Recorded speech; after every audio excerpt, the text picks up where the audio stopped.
Good afternoon, good afternoon, good afternoon. We are calling together the Finance Committee meeting. It is 3:03 on Tuesday, August 11th, 2026. Happy to have everybody here. Long time no see. I'm sorry that you're stuck in the dais with the least good-looking council person, but I'm pleased to have Mr. Foote and Mr. Grizel on life size with us. Today, we are going to hear from Human and Cultural Services, the Office of the Municipal Clerk, as well as Human Resources.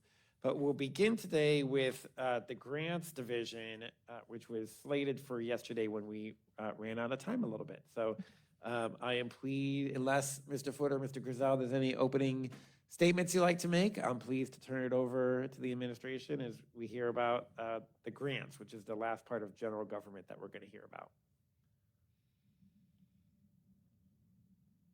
No opening statement from me.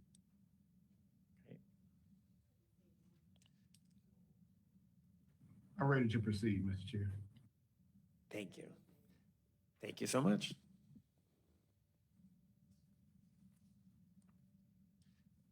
And as they're getting started, Mr. Foote and Mr. Grizel, if there are documents that we have in person that you do not have, just let us know and we'll correct that. But I believe most My prayer is that lessons were learned from yesterday. They made sure that we have everything that we need. Thank you. Yes, sir. I hope that as well. Thank you.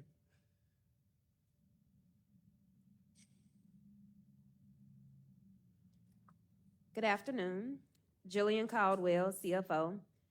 The Grants Division's fiscal year 2027 proposed budget totals $310,354, which is a decrease of $31,433 from the 2026 adopted budget of $341,787.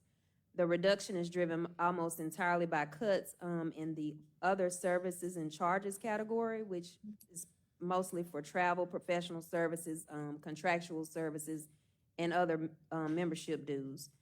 And this is a planned, this is more than a offset planned increase in the employee group insurance cost fund. Personal services, which fund the division's staff salaries and associated benefits, are proposed at $259,308 for FY27, and other services and charges are proposed at $51,046. And this is mostly for the contract for the grant consultant that we have. This division is staffed by 3 staff members. We have a program administrator who oversees the division. We also have a grant compliance officer.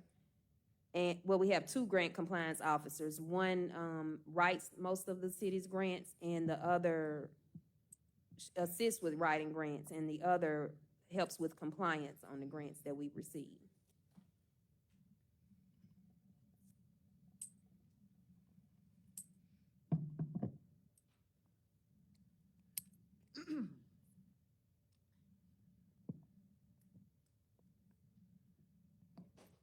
Sandra Bell, Grants Division. And thank you, Jillian, for those numbers. I guess if I had anything to say about grants, I think that 2026 has been a very, very good year for us. We are about $5 million in the black in terms of grants that we have either received or assisted receiving with different departments in the city.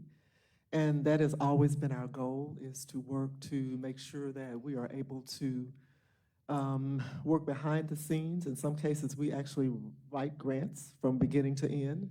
In other cases, especially in those technical areas like IT and public works, We're actually working with them through the process, making sure that the budget, all of the information that they submit is correct, and keeping them on task so that when it's time to submit the grant, we hope we're doing it early, which allows us a time to work with the funders to say, hey, take a look at this and see if there's something that we could add to this grant or if there's something missing. So I think if you would talk to the different division directors, they would give us a thumbs up in terms of the way we're able to work with them and assure that grants go in as they need to. I guess the second part of it, I would say, is that we are, especially now, working on the compliance end. In the past, before there was a grants division, different organizations were just applying for grants, I say willy-nilly. They would do what they wanted to. There might have been a matching funding that was associated with it that the city may or may not have had access to. And so by us being the central repository for those grants, what we're able to do is to look at it from beginning to end to say, first of all, does this meet with what the city needs? Is it a part of the overall goal for the city? Yes, it is. And we're able to put that in a spreadsheet to keep up with where all the grants are by division, to keep up with the funding by division, and to allow that to be a smooth process from the beginning of the grant cycle all the way to when we actually close a grant out. So we're in year 2.5 now for our division, and we're excited to see the direction that grants are headed for the city.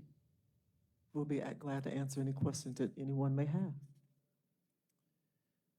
Great. I'll first open it up to Mr. Foote or Mr. Griselle. Any questions that y'all have? Yeah, I've got go ahead. I don't have any questions, but I do want to say publicly that I do appreciate Ms. Bell's professionalism, her tact, her tutelage, and everything that she's done to support Ward 4 over the years that she's been with us. And I just look forward to working with her even more as we try to, solve some of the problems impacting our community. So thank you, Ms. Bell. Thank you. This is Councilman Foote. It strikes me that of all the different tasks that the city has to do and departments we have, that few are more closely related with the tools of AI than the grant writing. It strikes me that AI should really enhance our productivity to expand, improve the professionalism of our grants, and also to perhaps expand the opportunities that we have in the grant field. And of course, other people are going to be using AI to do the same thing. So we can make sure that we're on top of our game relating to grant writing with AI so that we're competitive with all the other folks out there. Can you tell me what, how you've, if you've put AI to use and what your plans are to use AI to enhance the productivity of the grants writing team? That's an excellent question. Yes, sir. We are using that tool in pretty much every grant that we write. There's a class that I'm working with the gentleman at Jackson State, an AI class on grant writing, Gene Bradley. And what that allows us to do is to really stay on top of the game in terms of how that, I guess, that can be used as a productivity tool. It is probably impossible these days to not have an AI tool to write a grant, because the grants are now asked, they're so specific in terms of the information that they're asking about. It allows us to gather information quickly and to organize it in a way that is easily understood and read.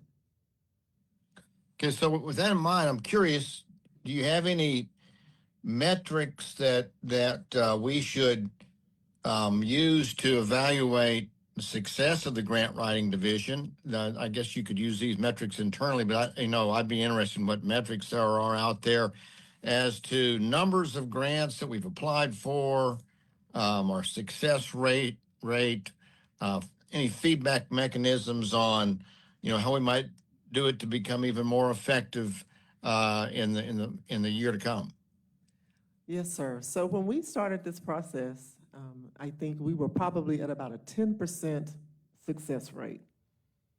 That sounds terrible. I would not want my child to bring home a 10 on their book report. But what we were doing at that time was actually organizing. And so we were learning as we went along. And in 2026, we actually did some calculations today. In 2026, we're at a 97.6% success rate. And we do have the numbers to back that up. So it is, grants. So that's a success rate of the how many you got back that you actually got some money from, or I mean, tell me what how you came up with the 96. So just to give you an example, we've got a couple of grants that we've been working with IT. And the interesting thing about grants is that when you see the information on the city council agenda, you won't see grants on anything. You'll see the word grants, but you'll see Slater and grants. You'll see Brown and grants. You'll see Anderson and grants. But I think if you would talk to those individuals, they would explain to you all that we're very instrumental in helping them write those grants and running them through our AI tools to make sure that we're asking questions of AI like, what are we missing? What could we add to this particular project that would bring us further along, that would put us ahead of the game? And so that's the reason our success rate has increased, Councilperson Foote. We are really working hard to make sure that we anticipate the questions before we turn the grants in. And so that's of the grants we've turned in. How do we know if there's grants out there that we somehow don't become aware of? In other words, that if we're not out there digging through the weeds, we may not. There may be grants for zoos or whatever that we don't even know exist. How do we make sure that we're maximizing our find rate of grants that we can apply for? Yes, sir. So we search every day, and I mean every single day. We also have our national grant person that works with us with Mr. Stroud and Ray Sims, who is our local person that works with us that provide us with information about grants.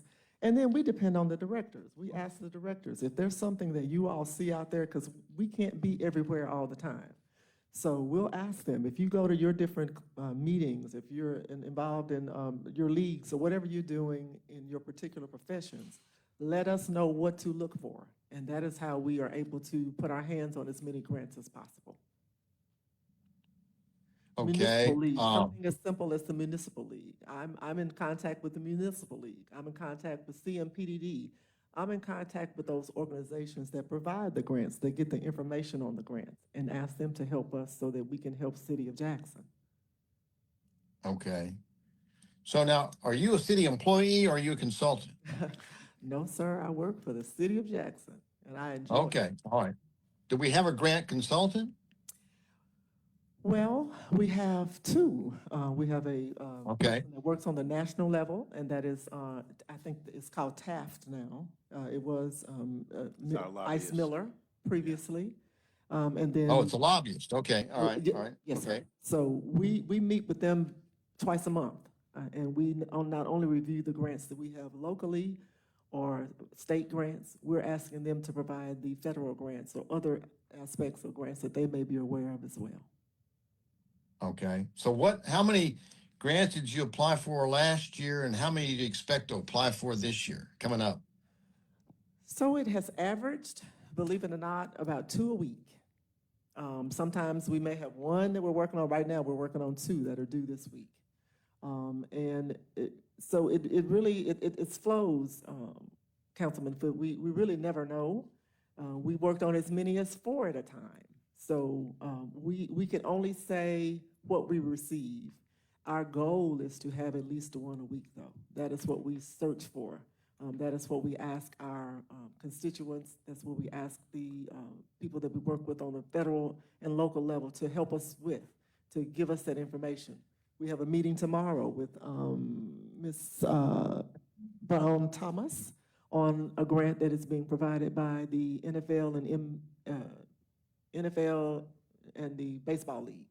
So we're gonna listen to anything that people bring to our attention. What we have to determine once we hear the proposal is this something, first of all, that the city is eligible to actually apply for? Because sometimes we've gotten grants and when we get down into the weeds and start reading, we're not eligible to actually apply for those grants. So we need to see, first of all, can we apply? Second of all, is there a match required? Because, you know, that's how we've gotten in trouble in the past, is getting grants and then they say, oh, you got a $200,000 match. Uh-oh.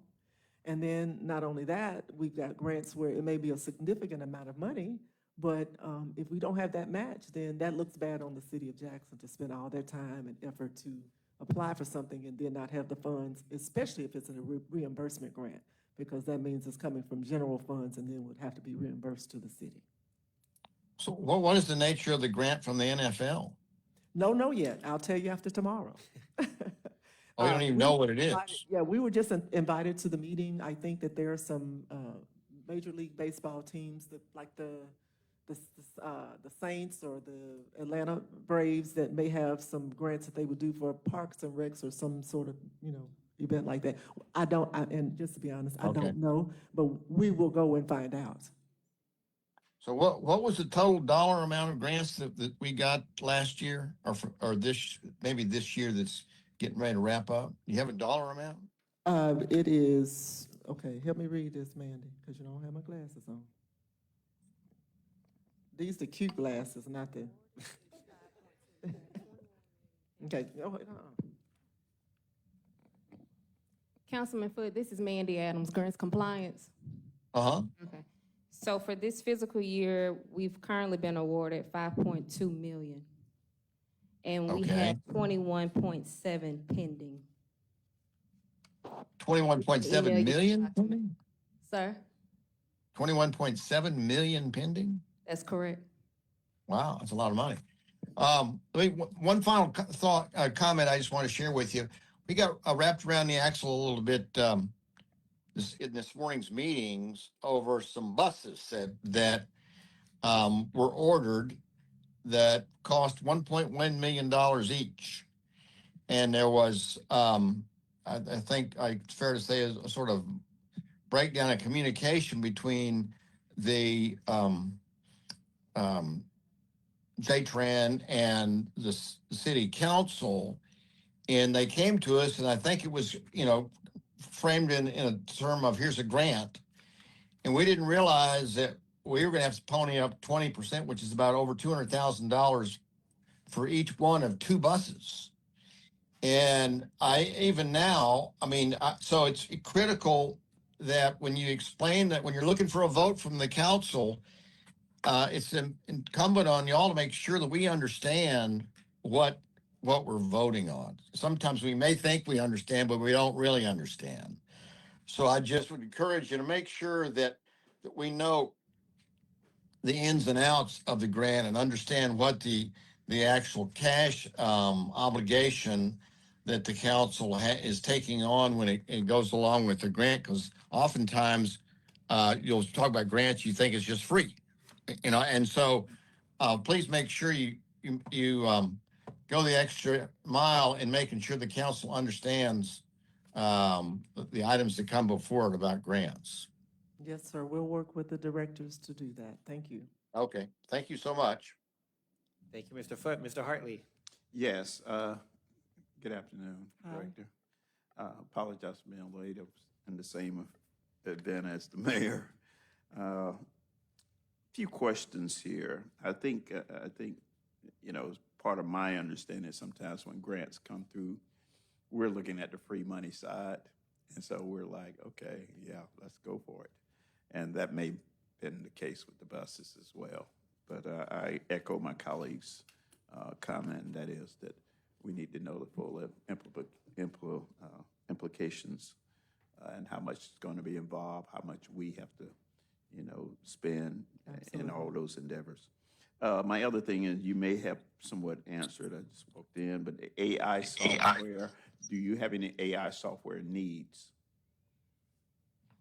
Well, right now, both of us actually pay for it ourselves because we work for the city of Jackson. And we want every tool that we need, but it's not a lot of money, but yes, I mean, there are some stronger, more capable softwares out there that we could certainly take advantage of. And Okay, we will be and glad to share if- that with you. Please do. Yes, sir. Let's get an idea of what it would take, what's out there to make your job a little easier. Yes, sir. And the search is a lot more thorough. The other thing is the departments, and I realize you guys are an integral part of the grants overall program, but are there any needs within the departments, or are you running into any issues merging grants? And I'm not trying to get departments in trouble or anything. no. I'm just asking, is there anything that would make it a little smoother working with the departments? I think we have found a great working relationship.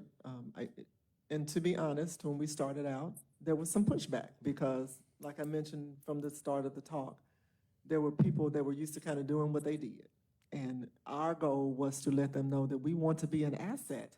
We're not trying to stop what you're doing. We know that you have capable people in your departments, and we want to work with those capable people to further the goals of the city. And so I think what we have found is if we get a grant in a timely manner, if we're able to set a schedule to say, this is when we would like to submit this grant, and these are the 8 components it's going to take for us to do it. This is our role, these are your roles, and let's put that together. And it has really been working very well.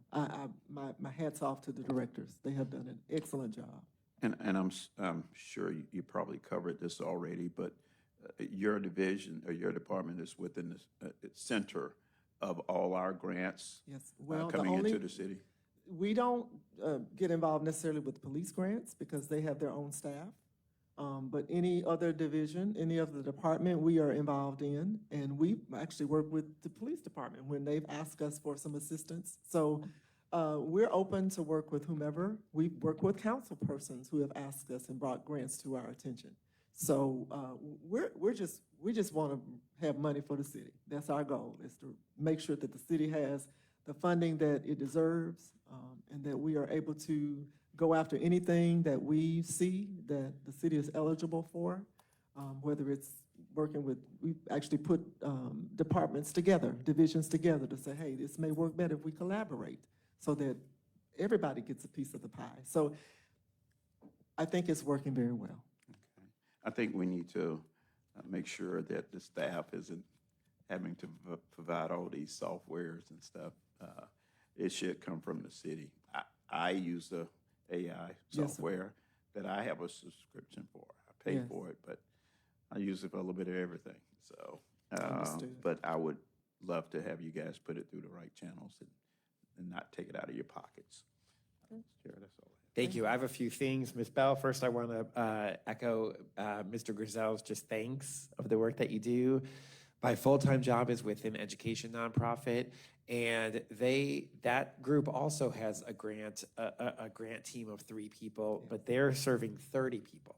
The idea that the entire city of Jackson has the same size grant as the tiny little nonprofit that I work for speaks volumes of the work that you're doing, and you have a way higher success than we do. We're not anywhere close to 96%, so you're able to do more for less, and I appreciate that. Thank you.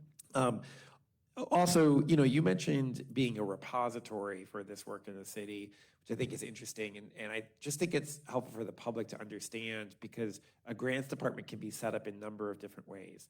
Some cities can set up their grant department where you're not actually writing or doing anything in the grant, you're simply tracking the progress of the grant.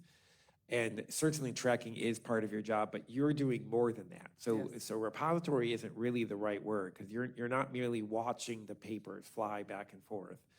You're actually part of the group that's writing that. So if you think of 4 major work streams, tracking the grants, Yes, sourcing the grants, finding them, yes. writing the grants, and then doing the compliance, how much of your time is spent in those areas? Well, I think that I'll start at the end with the compliance, because now that we're actually receiving funding, it's going to be quite a bit more of that time. And Mandy Adams, I tell her all the time, she's my forensic accountant, because she's really good at doing that. And I think what that does for us, it allows us to show to the funders that we are getting our reports in on time. We're doing the fiscal reporting and the programmatic reporting that's required for the grants, and we're closing them out on time. I would say at this point, probably about 20% of our time is spent on actually looking for the grants. 50% is writing. Where are we? 20% was going to be compliance, and then the tracking. Because a lot of that tracking mechanism actually is internal to the department that has the particular grant. Yeah, and the compliance is the not fun part, right? It's always fun to say what you want, and it's always fun to get that check. Yeah. But then to do what you say you're going to do and show them all the reports of how you spent the money is the boring part, because you've already spent the money. Yeah. So keeping a track of that is really important. And then I'll say, just to add to that, working with CFO Caldwell and Ms. Carmen, Ms. Davis, they are training us as we go on how to put that information into the systems that they have. And I'm hoping that will take some of the work off of them as well. That's our hope. Great. You mentioned that in an ideal world, directors are coming to you with lots of time in advance where you can schedule everything out. Sometimes that doesn't happen. Sometimes that's directors' faults, but sometimes it's not. Sometimes they come across grants that are a really great opportunity at the last minute. How prepared is your office to work with speed? How prepared are you to be agile when opportunities become available? So when Mayor Horn came into the administration, we were here, he gave us a week. He brought 2 grants to our attention, and he said, we want to apply for these grants in a week, and we did. So we're able to move with very much speed when we have to. So I think we're able to forecast as we need to, but if we have to get some, we have some that we've gotten in 3 days. Yep. So we realize, and I know sometimes it makes the council kind of anxious when they have to come back after the fact to say, well, why didn't we know about this before? Well, it just, sometimes it happens that way, especially with some of the federal grants with our new administration. They'll be out there one day, and you just go out there and go, oh my goodness, it's a grant, and everybody gets excited and we get it done. So we know that we have to work under those constraints, and we do. Yeah, that's what I think we want to balance. We want to balance making sure that we're able to do our due diligence and providing the regulatory responsibilities that we have. But I don't ever want a director to say, well, here's a grant opportunity. Let me not even bring this to Ms. Bell because heaven forbid, we're going to, it's moving too quick or we're going to have to do it or whatever. And so striking that right balance. Right. Now, if every single grant we apply to is like constant ratification, I think that'd be a different story. But I'd rather us move quickly, even if we have to ratify things or personally, but that's just my own opinion. Questions about these budgets. It says, so the proposed changes more than offset a planned increase in employee group insurance cost. I'm curious about that. And it looks like the salaries are going to be higher than the 2025 actual. And so is that for new employees or is this a raise or I'm curious what this group employee insurance cost refers to, as well as what the increase in salaries is for. So, let's see.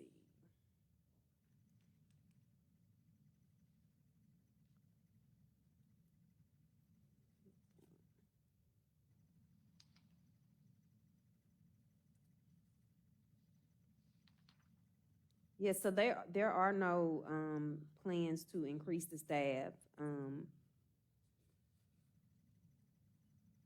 there should be a decrease. Let's see. I mean, it's a decrease in 2026, but we all know that 2026 is what 2026 is. Would you mind taking a look at that, Ms. Caldwell? Yes, I can take a look at it. Thank you so much. Couple other things I'd encourage for you, Ms. Powell. One is please keep a laser eye on CMPDD. to make sure we are not losing out on any MPO funding. And I'm not sure when the next MPO cycle is coming, but that I think would be a huge priority. I'd also encourage you, since you're doing all this great tracking work, I'd encourage you to make public a public data dashboard that looks like, was that already in the works? Okay, great. Yeah, just to show, because I still get calls, what's the status of this DOJ grant? What's the status? What's different things like this. So I'd encourage us to just make a dashboard that's available to the public. And the very last thing that I'll share is, to the extent that we can be helpful in providing letters of support, either from ourselves or many of us have very easy access to neighborhood associations. We can send out an email that say, we've got this grant, we need 3 letters of support from neighborhood associations, and we can get that back in a day. So to the extent that we can be helpful, we want to be part of the solution, and we want to help you with that. So please just let us know. Mr. Hartley? Yes, just, and I echo that. That's very important. Generally, some of us can whip out a letter of recommendation in a day and get it back to you. So please take advantage of that. Is there, I know some of these grants, they have administrative costs. Is any of that going back into your department?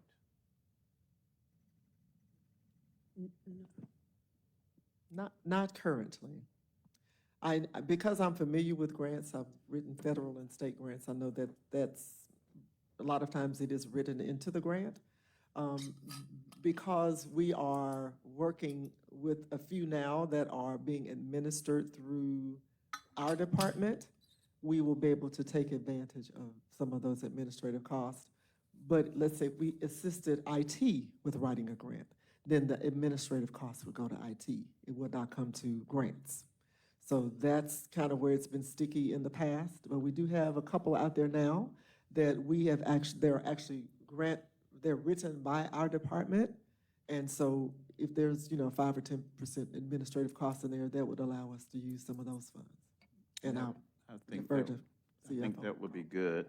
And I echo my colleagues' comment about the dashboard. Folks need to be able to see what's going on out there. A lot of times we have, I think there was a grant that provided some maintenance for seniors' homes, such as floors and roofs. And we get a lot of questions on that. Where is that? So again, just another tool for our neighborhood leaders to look at and see what's going on within the city. I think that's all I have. You're our good news. You are the good news in the city of Jackson. We're getting more money for this. We're getting more money for that. So we appreciate that. Yeah, Ms. and Collins. just that one thing, sometimes we get, off topic with the, the dates, and we have to come back and ratify it. How do you see kind of limiting that? What are you working on to maybe limit that? we try to avoid that in every instance that we can. It really comes down to when we receive the grant. For instance, the 2 that I mentioned that the mayor asked us to apply for.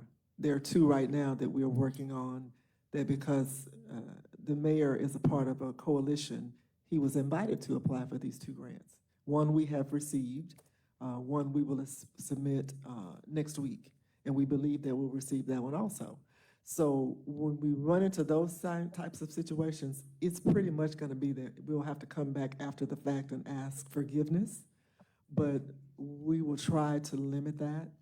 In most cases, we have about a month and a half to 2 lead time on grants, so that gives us time to get it into the legal, all of the information that needs to come through the council so that you all are aware prior to. And again, I'm not trying to give folks excuses out there. All money, free money is good. And we certainly don't want to discourage that. But if at least you can have an explanation as to what happened during the process when you come to the council, and then we can explain the ratification. Thank you, Mr. Chair. I'm sorry, come on. Just chiming in on that, Mandy Adams again. So it's, to couple with what, Grant Administrator was saying, it's kind of twofold. Sometimes it's more tactical and then it's also more strategic. So it just depends on the urgency or the priority when we receive it, right? If we receive that information in a shorter window, then we'll have to move pretty immediately. But there are times where we can say, hey, we see this is 60 days out, we see this is 90 days out, and then we can move accordingly where we're actually working backwards. And And like when I we're said- able to work the process successfully, then it limits ratifications. Yeah, and like I said, look, we want to get money, want to get it, and perhaps if there's a software or AI or something out there that would help you do your job, please go out and consult with your colleagues around the state and see if there's anything that could help in tracking and other things. I'm certainly, if you come to me after a fact and say, hey, we didn't think we were going to get it, but hey, we have this $1 million and we want to get it ratified, I'm going to vote to get the money. So, but let's see if we can minimize that and at least come up with an explanation to anticipate that as being a question. Okay, thank you. Yes, ma'am. Yes, I wanted to clarify the salaries. So in 2025, they were not fully staffed for the whole year. Okay. So there's some of that difference. Also, the administrative fees that we receive on grants, because this division is general fund funded, those administrative costs that we are able to recoup on grants, they go back to the general fund. Excellent. So they offset, salaries. Thank you. Can I ask a follow-up question? Mr. Foote, yes, please go ahead. Thank you. This one concerns I think the speaker said earlier that JPD has their own grant writing, and I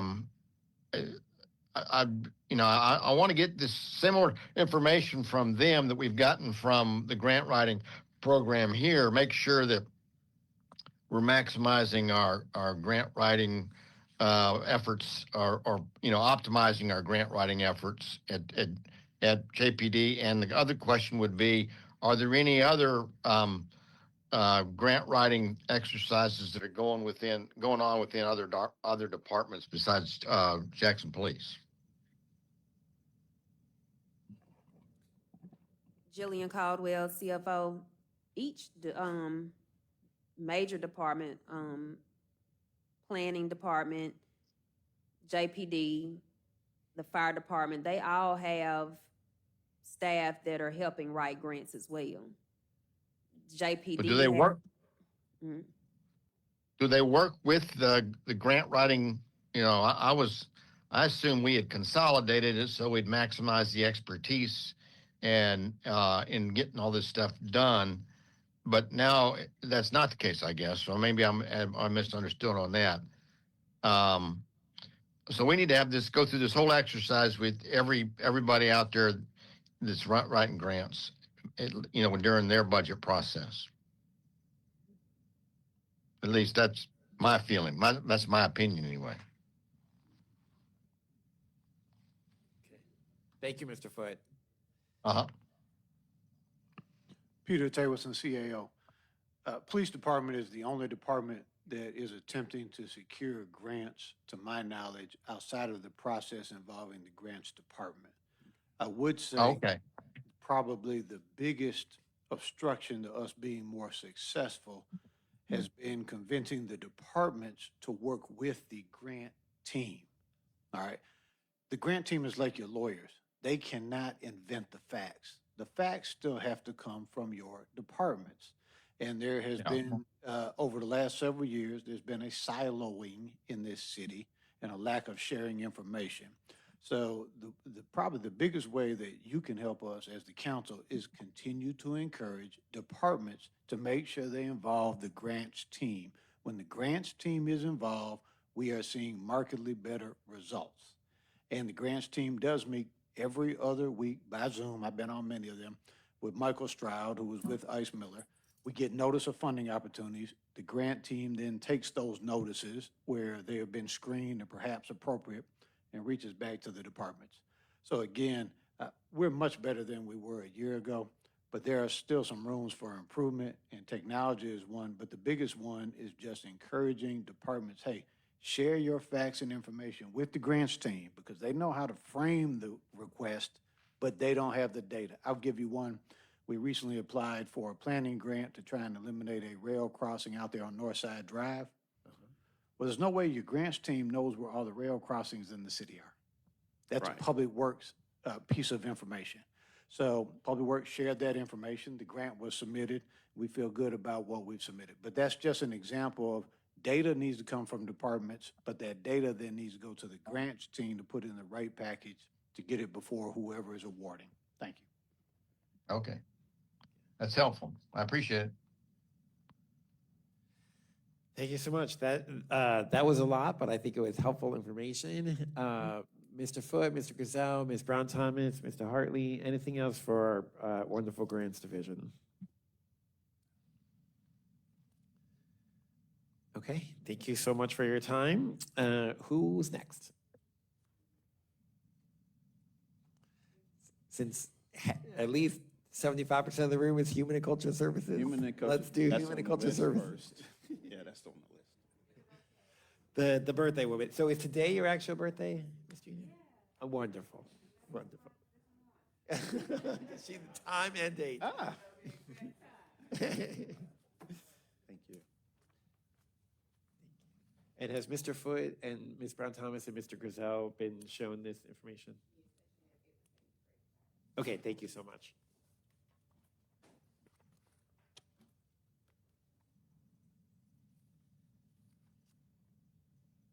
Good afternoon. Pamela D.C. Jr., Director of the Department of Human and Cultural Services, Recreation and Programming. The Department of Human and Cultural Services is committed to enhancing the quality of life for the citizens of Jackson, Mississippi through cultural, social, educational, recreational, and economic opportunities. Our work reaches residents across every stage of life by creating access to programs, resources, experiences, and services that educate, expose, and empower and connect our community. Individually through each division and collectively as one department, we are proud to serve Jackson with purpose, compassion, and a commitment to opportunity for all. So I've invited staff to come so that you can see who works for you. It's 79 of us, but please, staff members, we have Human and Cultural Services and Programming and Recreation. Will you please stand? Thank you, thank you. This department has always been very strong. They're a dynamic team. They've been working not for money, but service and passion. That's why they do what they do. We start with our Senior Services Division, and from there we go to our Recreation Division. One thing that I can say is that, again, these people are very hard workers. They're working when you're at home. They're out in the gymnasiums. They're out making sure that our children and our adults are participating in recreational activities. There is a PowerPoint somewhere. Okay, there it is in front of me. But I'm going to start with Senior Services. That's one of our bigger divisions. And I'm going to follow what you gave us, Councilman, Parkinson. I'm looking at Hartley right here, Parkinson. So I'm going to start. So I should know, shouldn't I? Yeah. I see you laughing at me. Very much. There you go. There you go. We got to put a little humor to it. That's Okay. But I'm going to start with what you've given us, Councilman Parkinson, to talk about the responsibilities of the division of that division, which is Senior Services. To operate and support, we have 4 community centers to maintain safe, accessible, welcoming sites. We administer nutrition and supportive services. Now, as far as Senior Services, our monthly count for congregate meals is 2,200. Home delivered meals, 2,800. Wow. Our transportation trips, 2,400, and outreach averages about 60 a month.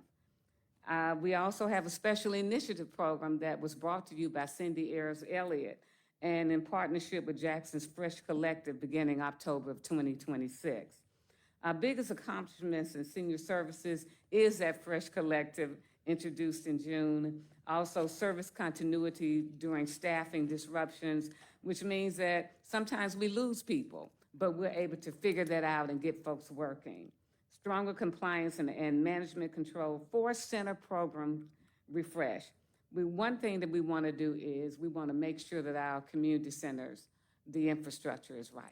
That is important to us because our buildings are old and we're going to have to work on that. We do have somebody working personally with me that's a city employee that when we have HVAC problems, he's going out and making sure that that's taken care of. We've taken care of a lot of things, and I'll talk about that as far as HVAC, which is our biggest problem in regards to our department. Our biggest challenges, as I said, is structural and facility conditions and underused centers. Back in the day, we rented out these centers for events. We're not really doing that anymore. We want to make sure that we fix these facilities so that we can utilize them. Our biggest budget drivers, of course, is personnel and staffing and making sure that we keep our personnel because we're paying them salaries that are probably about 10 or 15 years old. So we want to bring in better salaries for our employees.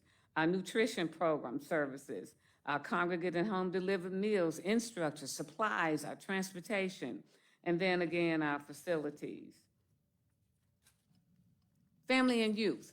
We're going to leave senior services and go to family and youth, where Adrian Anderson is our division manager. One thing that you know about our family and youth division is that we try to give 100 students jobs. I think the number was 95. That was our number because sometimes students, they get into the program, but they find a better job even though we did up the salary. But to have 95 students is amazing for them to work. We hope to be able to keep those same numbers next in the 2027 budget. Our major work area is information and referral. That's in family and youth, community engagement, and again, the youth program. Our biggest accomplishment that they say is the youth program with those students. And the biggest challenges are successfully employing the city's youth because of our competition in jobs outside of the city of Jackson. We have 2 full-time employees that work very, very hard, and I'm very proud of them. Our next program is Jobs for Jacksonians. Our biggest responsibility is employment opportunities, workforce development resources, and career readiness services. Our expungement program alone, the first time that we've done that, the numbers were very high. We had people coming in from Texas to be expunged. So we're going to be doing another one of these programs in September. Very successful program. The division also conducts community outreach, promotes available employment opportunities, and works to reduce barriers to employment while supporting the city of Jackson's economic situations. Our biggest accomplishments, multiple hiring, the expungement programs, workforce readiness, financial literacy, and recruitment efforts. So again, everybody in our department is working very hard. And with the Jobs for Jacksonian, we only have 1 employee that's doing all of this. Our 3 largest budget drivers, hiring events, career fairs, venues, and community outreach. And she is really big on marketing, and we appreciate that. Our ADA, which is a program that earlier today, we saw a lot of people that came in, the American Disabilities Act. And so we have 1 employee, again, and that's Mr. Humphreys, who's in the back. But the Office of the ADA Coordinator brings the City of Jackson into compliance. And that's something that we have been working very hard on to make sure that we are in compliance. Now, one thing that we can say that is our biggest accomplishment is the office directed funds from the 1% sales tax as far as when you're working with public works and the sidewalks. So that's something that we've been working with. Our biggest challenge is working with staff members throughout the city and with our ADA transitional plan. And each department has to do a self-evaluation. So we've been working on that since I got here, and I've been here for a year. So we've given the information out to the directors, and we're hoping that they will get that information to us. One thing that ADA is actively pursuing is grants. That is important. Our biggest thing is that grants that don't have matches. And a lot of these grants have matches that we have to have. And we know that we don't have that money that's there for that. But we are working with Ms. Bell in regards to the different grants. Let's get into our culture component. The Arts Center of Mississippi, which is a prime gallery that has a vault that we've had some of the most amazing work that is in our vault. Our primary responsibilities are to keep the buildings in good operational condition for all our tenants, because we do house tenants. They do pay a certain amount of rent. We may be looking at upping those rental costs. But I have to say that Turner Martin has done an amazing job as far as having about 50 exhibitions a year and bringing in all of these people for the art, with the art shows. So we thank him for that. In our exhibitions this past year, again, we've represented over 50 artists and brought in their communities to enjoy the City of Jackson facilities. We have relocated the permanent collection of the city to a new vault in the Arts Center. So it's better, it's secured, and even the temperature is good, so we're excited as far as that's concerned. One thing, though, we're in desperate need for funds for the building and repairs. That's always going to be one of the biggest things that you hear me say. As mentioned, our budget is almost completely driven by emergency repairs. And we hope that the funds that we have now, which are basically used for that, will be used again for repairs. Smith Robertson Museum, our jewel. And I'm always very excited to talk about Smith Robertson because I was there for 17 years. But of course, city employees, you know the history of Smith Robertson. It was a public school. And after a while, after sitting abandoned for so many years, Dr. Jessie B. Mosley said that we need to have a place to house the wares of African Americans in Jackson. So she called out to the community, bring me your wares, and they did. And that's how the artifacts are there at Smith Robertson Museum.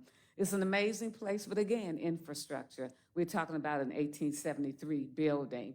Some changes have been made, but more changes should have to be made. One of the things that we're working on now is HVAC. They are looking at HVAC and the roof. So those are two things that are being worked on now, finally. And we're able to, hopefully, when they finish, to make sure that we haven't lost any of our artifacts. We've tried to move them. Our gift shop, we've had to move the gift shop because that's where the amount of rain is. We thought that the elevator was working. They came in last week and fixed it. We had 2 or 3 days of an amazing elevator. But the rain came in this weekend and stopped it. So it's not working, but Teresa King is on it, and she's called TKE to come in and fix it again.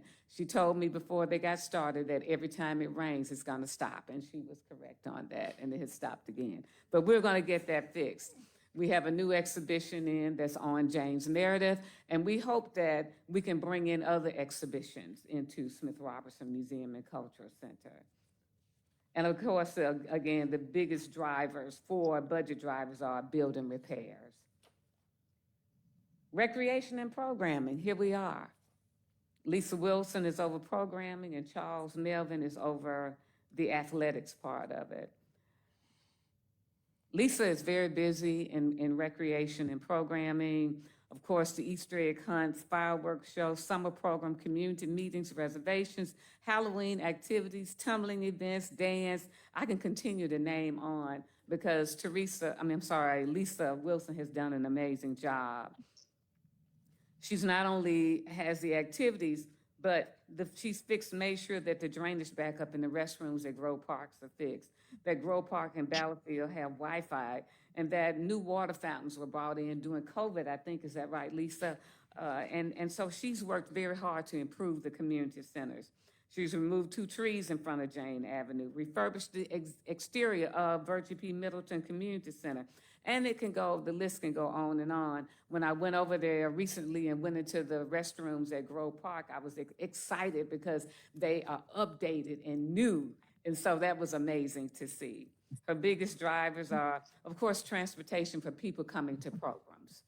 And yeah, that is a big problem. One thing that her budget drivers are major repairs to the old community centers, and I will continue to repeat that. Athletics division, which is big. This summer, the pools were open, and to see so many children going to the pools, being a part of the pools was amazing. They provide a safe and organized, inclusive, and affordable opportunity that promotes physical fitness, teamwork, sportsmanship, personal development, and community engagement. Accomplishments, increase in swim lessons, increase in adult open 18 and up basketball league, increase in adult 35 and older basketball league, Palm Bridges and tennis and the upgrade there, Battlefield Tennis annual summer tennis tournament. Westside Park now has new pickleball courts, and that is from Supervisor Deborah Dixon. So we're excited for the opening that's going to happen there. The work that is happening at Palm Bridges is amazing also, and that is a partnership with LaFleur's East Foundation. Again, the swimming pools, Vine Street, Mill Street, VA pools, need major attention to them. But the staff, Charles Melvin, made it work this summer. But there is money that is needed to make sure we upgrade these pools. At one time, I think we had 6 to 8 pools. Is that correct, Charles? At one time?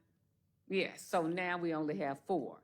We need to make sure we get these pools open so the children won't be so hot during the summertime. All the facilities need the parking lots repaired. Sporting officials and bookkeepers need competitive pay. Athletic, 3 largest budget drivers is the VA Legion Field, because there's just so many activities. Our 5 gymnasiums, Champion Kirks, Mega Ever, Sykes, and Westside. And the aquatic pools that I talked about early. The zoo, Jackson Zoo. You know, people say things about Jackson Zoo, but if you are part of the staff here, we know better. We know that the zoo is amazing. We know that there are animals at the zoo. We know that we need to do some updating, but the zoo is available for all children to come and all adults. Animal care and welfare, as far as taking care of the animals, including daily feeding, habitat cleaning, enrichment, guest services and admission, facilities and ground operations, which includes the upkeep and landscaping. All of these things are a part of the zoo. Angela, you can raise your hand, Angela, but she just had an amazing fish rodeo that had lots of people out there, and she's planning on having another, am I correct? The special events that she has and the revenue that comes because of that. And she has a board, and we have some board members here. Please raise your hand. Zap. Okay. Madam Director, Yes. mind if I comment? Yes, sir. Please stand. Just want to recognize you for your hard work. The Zoo Area Progressive Partnership, they do a yeoman's job of taking care of things and making sure our zoo stays relevant, rallying for the issues, et cetera.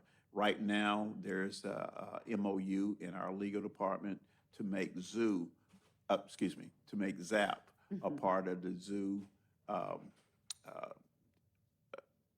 They're going to be our fundraising source. Okay, so we're going to be looking for a lot of good things. Hopefully, we'll have that MOU on the next agenda. So thank you. Very good, very good. We were just talking about that MOU a few minutes ago. The zoo continued providing daily care for approximately 120 animals. So that's good from people saying there are no animals. I even found out today that there are otters out there, and I didn't know about the otters. So thank you, Angela, for telling me about the otters. So, of course, staffing and the aging facilities, we have some leaks out there that we're trying to find that CEO Tableson is on me about. So we're going to make sure we get those leaks together that Angela is working on, because our water bill is exorbitant. So we need to make sure that we take care of that. The taking care of the animals is expensive. We need to figure out a way to make sure that we do that.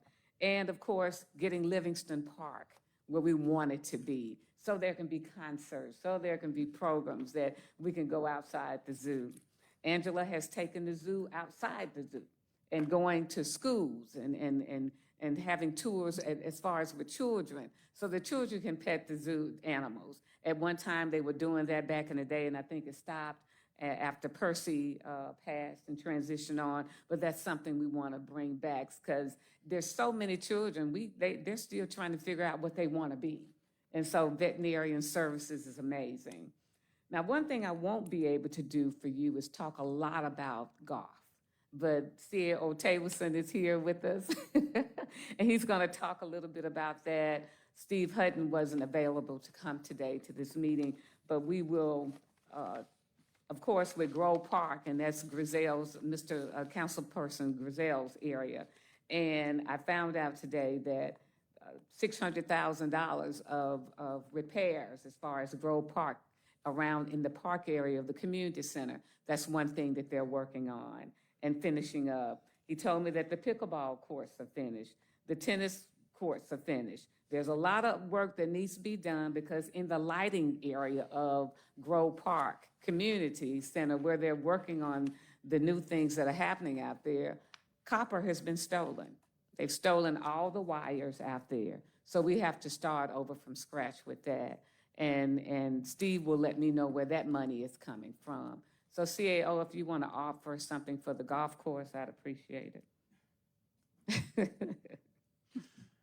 I don't have a whole lot to offer for the golf course. We have, as Director Junior has said, we have tried to spread limited resources soundly, including the golf course.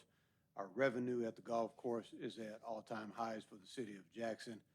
Let me make clear, neither the zoo, nor Minell Gardens, nor the golf course are revenue positive assets. But what we would like to do is make as much revenue as possible so that we're not continually losing chunks of money. The golf course has come a long ways. You, of course, as a council, renewed the online booking for tee times. That has probably been a huge driver, as well as the equipment and staffing at the golf course. We're not asking for any significant investments in the golf course for this upcoming year. I'm sure if Mr. Hutton was here, he'd have a long list of things he says he needs. But in terms of where we are, we simply can't afford to take any other investments other than the ones we've done already. So we would just want to continue to maintain with personnel and the equipment we have there. I want to echo Director Junior also on Smith Robinson Museum. It is reprehensible that this city allowed that asset to turn in the condition that it has. And I don't say that just because Director Junior gave 17 years, but because that asset has so many ties to our community. Ties to Jackson State, ties to Tupelo, ties to early public education in Jackson for African Americans. And it has been a pride long before we had the two museums. Director Junior and the city of Jackson blazed a way to tell the story of African Americans in this city. We have made that a priority. Working with the legal department and public works, we are evaluating roofing solutions and also evaluating the HVAC. As Director Junior said, we'll tackle the elevators as well. All that is already in progress. We're going to ask to use modernization money for that. But that is a unique cultural jewel. And I just want to applaud Director Junior for bringing all those things to my attention so we could really push those through. Thank you. And one thing that Steve Hutton told me to tell the council persons is that this is the first week they brought in $13,000 just in in 1 week. And so that's an amazing accomplishment for the golf course. That's Pete Brown. Okay, thank you. Wonderful. Thank you very, very much. I appreciate that presentation, and we'll start with Mr. Hartley. A couple of just minor items. One is, why does the elevator stop when it rains? I'm not an elevator person, and Teresa's putting her hands up, says she doesn't. It may be something that's an opening or something that water is getting into. That's what I'm feeling, that may be happening. But Okay. TKE's been called, Okay. and I think they were there for 3 or 4 hours just getting it fixed the first time. Okay. Be back Okay, tomorrow, and yeah. just to make sure that there's no safety hazards as far as the dampness and the electrical Yes. components. And also, I want to recognize that Candace Ingram, she is amazing with this job for Jacksonia. Yes. She is hard work. Is she here? She's not here. Okay. She had a meeting to go to. Working. She's always working, yes. But I just wanted to recognize her as well. And there was one more question I had. Oh, yeah. Jane Avenue restrooms. Restrooms. We're working on those, aren't we? Lisa, Jane Avenue restrooms, are they the outside? That's gonna be a hard one, President Hartley. Yes. Because of the problem with, we are trying to figure out how do we keep it where we can lock it at night? Because they took the lock off, they took all the equipment that's in the outdoor restrooms. So we're still working on that, and we'll get back with you with an answer for that, because I know your constituents are asking about that. Yes, they are. Perhaps maybe a Doberman, you know. A Doberman, okay. Or something, I don't know. I think that's all I have, Mr. Chair. Thank you, Mr. Hartley. Mr. Foote and Mr. Grizel, any questions or statements that you'd like to make? Yes, Mr. Chair, thank you. I don't have any questions for Ms. Junior, but, you know, I've, one, we got to get Ms. Junior out on the golf course. We got to get her out there on the golf course, meet Tina Clay, maybe Peter come out there too. But one, I just want to say thank you to Ms. Junior, her team, especially Mr. Taylorson and Steve Hutton for the transformation that I'm seeing at Grove Park and a lot of our other parks. The programming that I'm seeing being pushed out this past week has been absolutely phenomenal. In fact, I've been sharing on my Facebook page, letting folks know that we got action over at Grove Park. And I hope to be able to participate in the spades tournament. And I'm not going to use bad language, but I'm ready for that day. All right. I'm going to slap some cards on the table, but I just want to say thank you. And I'm very hopeful for what's to come. Now, over at Grove Park, you know, folks are a little anxious. They're ready to see some things moving. And I know that this stuff takes time, but if you all could please be intentional about helping to get that park back open. Grove Park for the longest time was a destination park for the city of Jackson. And it's where a lot of your middle-class Black folk went to enjoy life. You know, it was picnicking, you had swimming. I learned to swim there. You had baseball, you had golf. And so, again, I just want to say thank you, but let's also be intentional about, you know, try to get that open. Thank you so much. And we shall, sir. Thank you. Excellent comments. And we can tell that you're out of school because we heard those announcements come on at the end. Mr. Foote, did you have any questions or comments that you'd like to make at this time? Mr. Foote, I'm sorry, you're on mute, sir. Can you hear me now? Yes, sir. Okay. Well, I appreciate, Parks and Rec, that's a really important part of quality of life in the city, of any city, and obviously Jackson as well. We were very fortunate to have a public-private partnership with Parham Bridges that has really enhanced the quality of life for those folks who get to use that park. A lot of it's whether it's just, using the walking trails or whatever, but they got good tennis courts and they built some pickleball courts. So it's doing a great job of serving the areas, Northeast Jackson with recreational and walking trails and all. One of the things that concerns me about the city as a whole is I've heard, and I assume this is the right number. If it's not, it's got to be pretty close, that Jackson has like 54 parks. And obviously, I don't think we have the budget to really maximize the user experience at 54 different parks. And what I would hate to see happen is we try to spread ourselves so thin that most of the parks don't really get the quality of use that the citizens ought to get from them.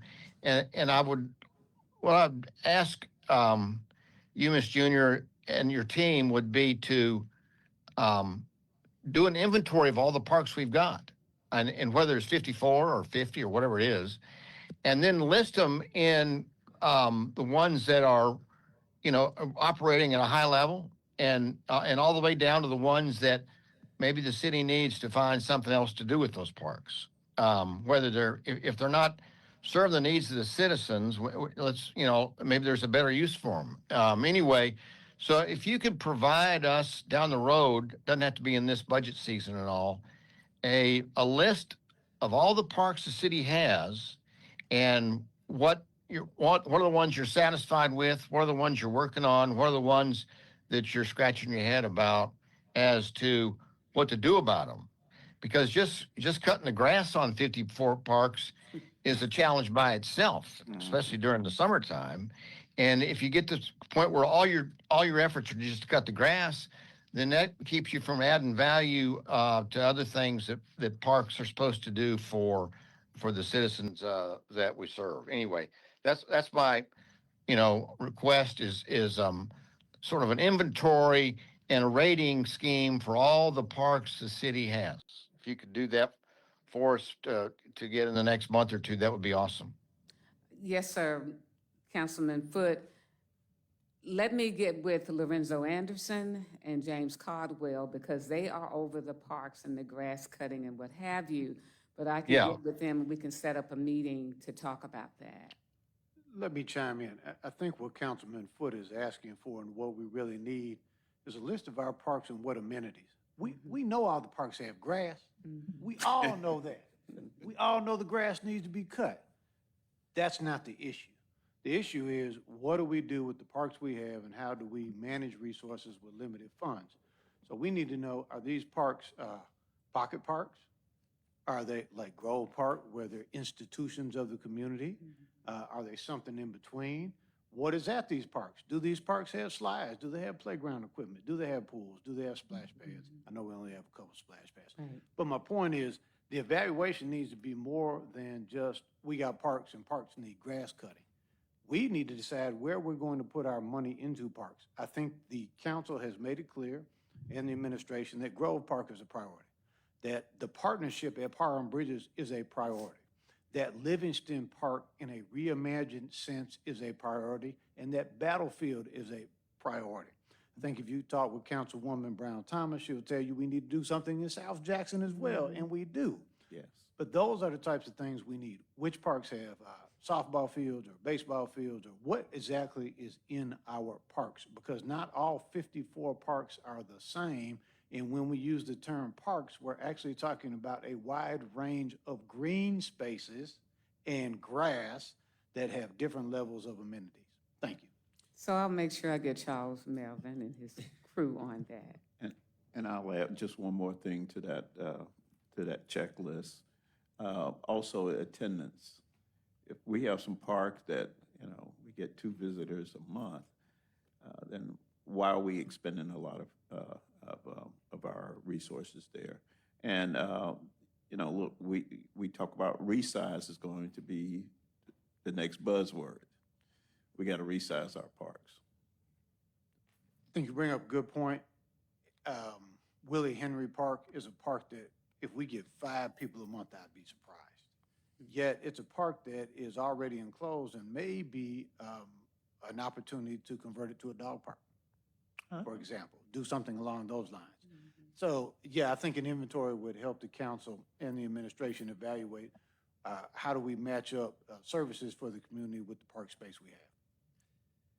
Thank you. On that point, I'll say I completely agree. And to let you off the hook a little bit, I think one thing that we're going to ask all departments and we talked about a tentative plan to do this towards April, is a complete asset inventory of buildings, vehicles, heavy equipment, technology, parks, facilities, and really looking at what we own and what assets do we have available, not just as it relates to parks, but just in general.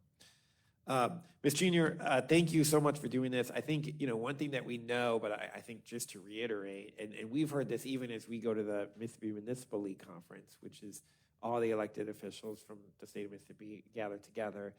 A lot of people talk about economic development and community development. And sometimes we like to put economic development on a pedestal and we treat community development, like, oh, that's cute, that's little stuff that you do over there.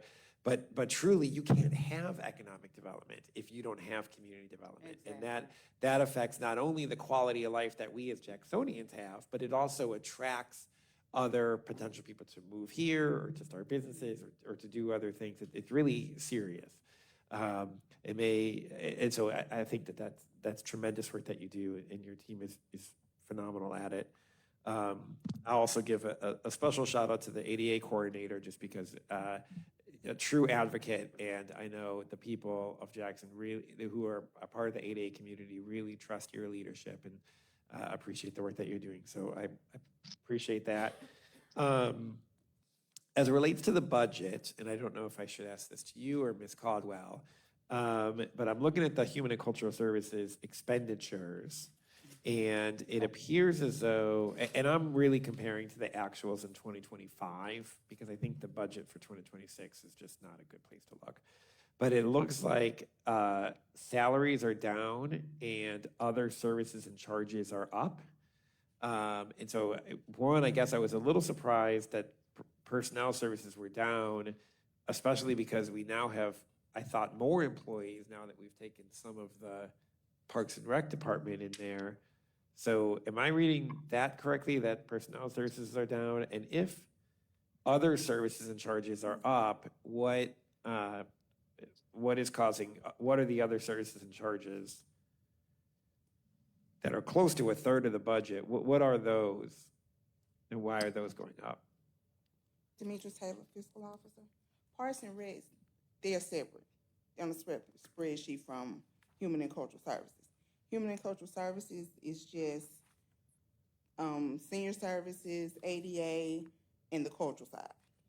Parks and Rec is separate. Ms. Caldwell, I don't see that reflected here, unless they're in general government or they're in somewhere else. I see a Human and Cultural Services section of the expenditures, but I don't see a Parks and Rec section. Are there any more of those handouts? Of that handout? Jillian Caldwell, CFO. The packet that you have is just general fund positions, Gotcha. general fund funded positions.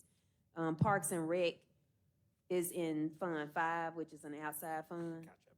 And a portion of that staff, the Parks Maintenance Division, moved to a general fund position. So those charges have moved over, but Parks and Rec is not reflected in those general fund.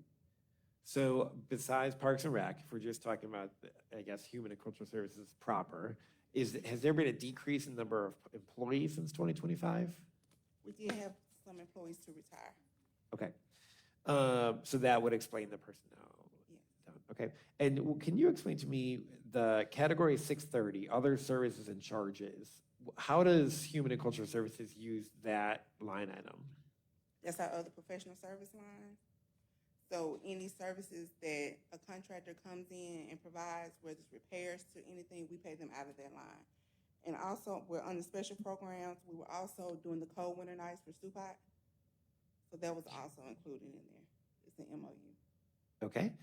And I see that there is like $400,000 in operating transfers and debt services that we didn't budget for in FY26 that we are budgeting for in FY27. So, from my understanding, one of the grants that they are matching on was not budgeted in FY25, CMPDD grant. For the senior citizens meal services? Yes. Okay. And so that is reflected in the 27 grant. Did we That's- not get it in 26? We did. How do we pay for it?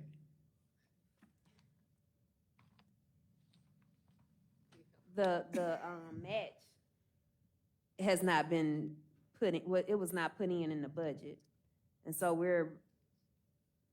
that was part of what we were proposing in the redefined budget, the budget that we brought forth, because it was determined that it was not included in the adopted budget in FY26. As far as debt service, This is what I mentioned, I believe, yesterday. Some of the departments who had copier rentals, because those are now considered leases according to GASB, the charge is split between capital outlay and debt service where they did not used to have those charges. Okay, keep reminding me about that. I'm nervous about the CMPDD. So are we at risk of not paying our match for FY '26? We shouldn't be, but there will need to be a budget adjustment or amendment at the end of the year. And as I recall, last year at this time, we were unsure whether we were going to get that CMPDD grant, and that's why nothing was placed in the budget by those who were doing the budget last year. Okay, great. I think it is imperative that we maintain good relationships with CMPDD. I would urge us to amend what we need to amend so that we can pay these folks the matching grant that they receive. I cannot stress that enough.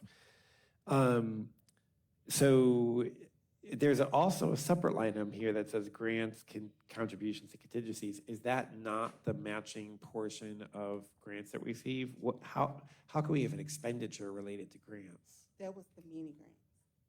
Oh, great. Sub-receipt. Oh, my gosh. So we're proposing cutting that down to less than $50,000? I hate to say that, but. Oh, I'll be offering an amendment on that. Yeah. And also in our 630 line, that's where our utilities. I'm sorry. The 630 category. Oh, it's the also other- utilities. Yes, Okay. for our buildings. Okay, thank you for sharing that. Mr. Hartley? Yeah, this past, I think within the last few months, we talked about community events. We're trying to get it bumped up a little bit. And going back to what you said earlier, community growth is economic growth for our city. And I'm wondering, how are we doing there at financing some of those festivals, some of those things that are in the community, has been in the community for decades, and now we risk losing them due to economics. And you may want to put a amendment in for that too. We have monies in recreation and programming for these festivals and what have you. And Lisa Wilson has done an amazing job in getting donations. So that helps us out a lot too. Okay. And we've had some really big programs, the fireworks, all that was donations that Lisa Wilson was able to garner because she's been doing this for a long time. So Yeoman, take our hats off to Lisa for bringing in donations from Atmos and from some of the radio stations here in Jackson. And if you would, let's put that on as some type of amendment. Yeah, I'll tell you right now, These neighborhood festivals they're important. I'm going to propose that we raise it up to 200,000. And so if you or your other department heads, for every penny that we raise here, we've got to cut a penny there. So what I'll say is, if you and your fellow department heads have ideas for 150 that we could get there, I'd welcome it. If not, I'll find it because I really think that has to go up. So I'll be making. And let me make one comment. This ties back to the grants discussion as well. This city decided to go pursue the National Folk Festival. It did not budget money for that. And in turn, money that we're now putting in the Folk Festival, and it's a great festival, and we're all enjoying it, and we're glad it's here. But now we're putting money there that would be the very money that Councilman Parkinson and Councilman Hartley are saying ought to go back into these community festivals. And so we were short-sighted when we said we're going to go pursue a national festival without thinking about it. How does that affect those in our very community who year after year in West Jackson and in Georgetown and in South Jackson are putting on things that are supported by the community? Yes. Now, we're going to figure out a way, the collective we, to make all of this work. But we have to do a better job going forward that we don't go chase big shiny and forget who's right here in our backyard. Amen. Perfectly said. I'm both thrilled that we have the folk festival, and I don't know if we fully thought about all of that. So it's all the above. Yes. In addition to the programs that you mentioned, you help to oversee facilities that maybe we don't have city employees running the day-to-day operations of, but are vital city assets in the cultural space, such as Stylamara, such as the up-and-coming planetarium. Are there any notes that you'd like to make about those cultural institutions? Well, they're not in the planetarium, of course, as far as utilities and what have you, I'm sure we'll be still helping with, because there's $130,000 that we have to find for that. And then for Thalia Hall, that particular amount, I can't give it off the top of my head right now. How much? Do you know? 150,000. So we'll have to continue to give that particular money for maintenance and what have you, and capital improvement or whatever. So structural improvement. So it's still there, but I have to say, as you heard this morning, that Thalia Hall is doing an amazing job. We know that the planetarium is going to be amazing. Betsy Bradley is going to do a good job, and she knows that we're here to help her in any way possible. I want to talk about the zoo right quick. I'm going to say this. I'm a fan of the zoo, but I'll be honest. That's a politically unpopular opinion for me to have in my ward. But I think it's an institution for families with kids. I think it's a great institution for senior citizens looking to be outside, stroll around the park. I think it's, teenagers going on date nights. I think it's schools taking field trips there. I think it's wonderful. And I think it's necessary in West Jackson. I mean, I think there's a lot of neighborhoods that are working really, really hard to revitalize their neighborhoods. And for us to abandon the zoo, I think would be detrimental, not only for all Jacksonians who lose a portion of that, cultural value, but also what it does for the surrounding community. And I think we should all across the city care about that, because if West Jackson deteriorates, then that affects every neighborhood that we have. And so I'm a fan of the zoo. I'll continue to support the zoo. I think there are people who want to completely defund it. I think it's important for them to note that even if we did close the zoo, which I am in no way advocating we close the zoo, we still have animals there now. So we still have to allocate funds to care for those. I think it's, I just think that's really important.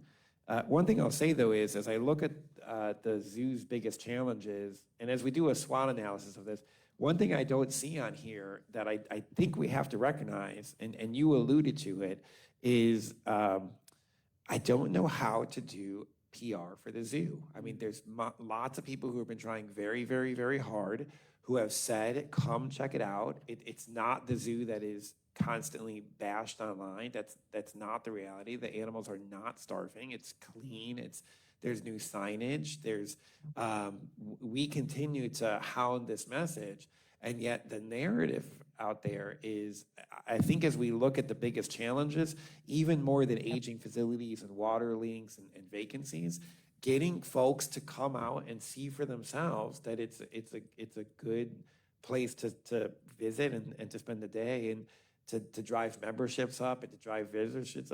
I think the biggest challenge to the zoo is a PR challenge. It's not a water leak challenge. It's a PR challenge, and I don't know how to address that. Mr. Hartley, May I? please. Okay, there's a lot of things going on at the zoo, and ZAP is here. First of all, that MOU will enable Zoo Era Progressive Partnership to go out to those businesses and everyone around West Jackson and further, and to be that fundraising arm of the Jackson Zoo. That's one thing. Secondly, they're making decisions to resize, and that has to, and hopefully what we're aiming for is doing this resizing, and that is bringing in more people. That's what we're looking at. And to answer your question, we brought on Visit Jackson, Mr. Thigpen and his group. They will be advertising for the zoo and folding them into the city's programs or the directories and website. A lot of visitors come from the outside, not necessarily around Jackson. There's a lot. Those are some things that that we're looking forward to. But both the group and the manager, they're doing an excellent job of just working on these issues every day. They received a grant from Jackson State and Dr. Fran Bridges forestry grant. They will be clearing some trees and stuff in there. There's also some money tucked away for an amphitheater. It was appropriated a year or so ago, but we're working on that. We have IMS engineering. Hopefully, they will do some pro bono work in that construction. And look, you know, the zoo is moving. It's a lot of things going on. It is moving ahead. So, I wanted to especially address that question you had about the PR. That is a problem. A lot of folks that complain about the zoo don't come to the zoo. So, and so I guess it doesn't have as much value to them, but it is one of the safest recreational places in the city. Nothing's happening at the zoo but good times. So, but we're working on that money aspect. We're working every day on that, and hopefully we'll have something new directions coming up and other discussions. Thank you, Mr. Chair. Again, I think we have to override the negative talk. There's been a lot of negative talk out there. And so we will put our heads together until the MOU is done, but we'll put our heads together so we can figure out how we can, and we've talked to Ricky Thickpen. They're gonna do a new facade, the front area out there, and bring some vibrancy to it. So he's had some transitions to happen with him, so we kind of put it to the back burner, but we'll be coming front face forward with working on that.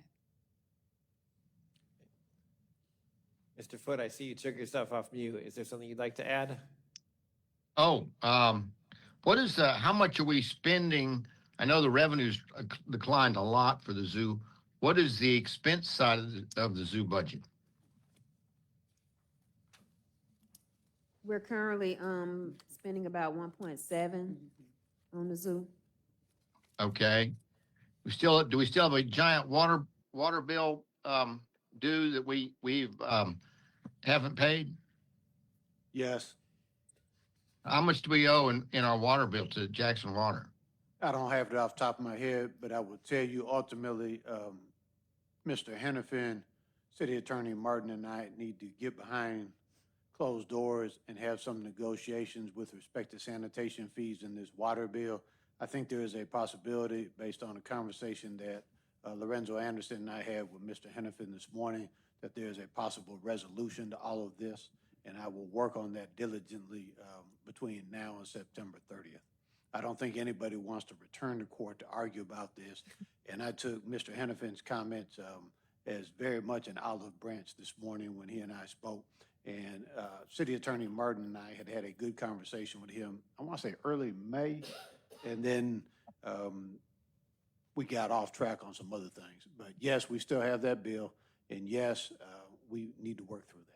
And can you mention the repairs we made to the water system out there?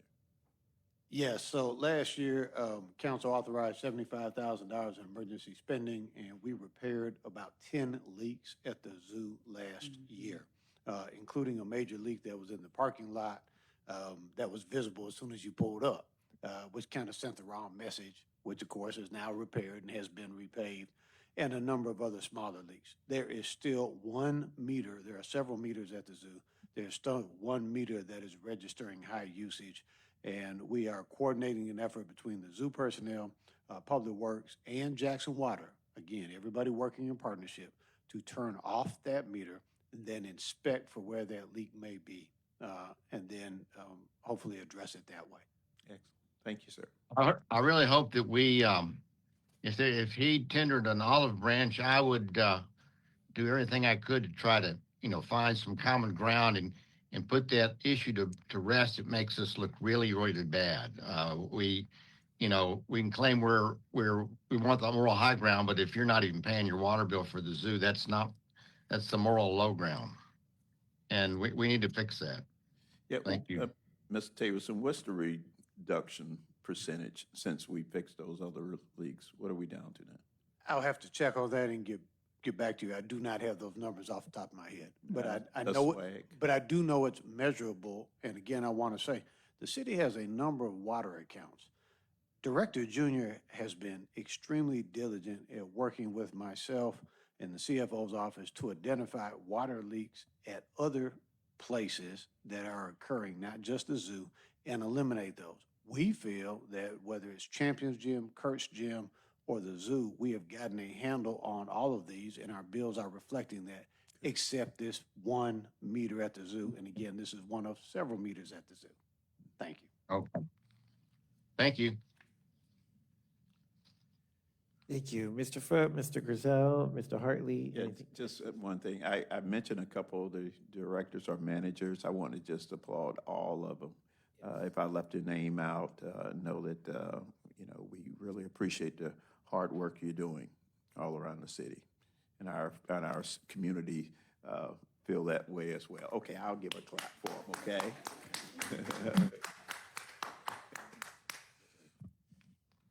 All right, thank you all very much. Ms. Junior, if you hang out a little bit longer, but I think we can move to the next department. Thank you.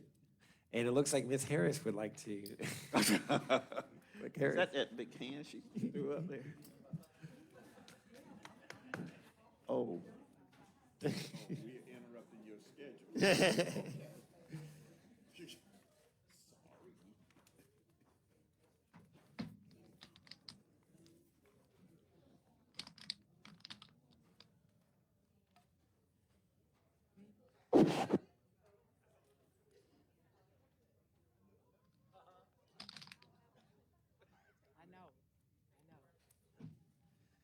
We're going to give the chambers a second just to clear out.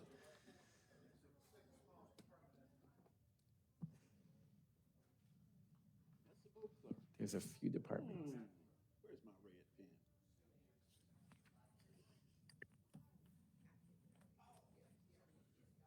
pen? Okay, the chambers are mainly settled, so I will go ahead and turn it over to our municipal clerk. Thank you.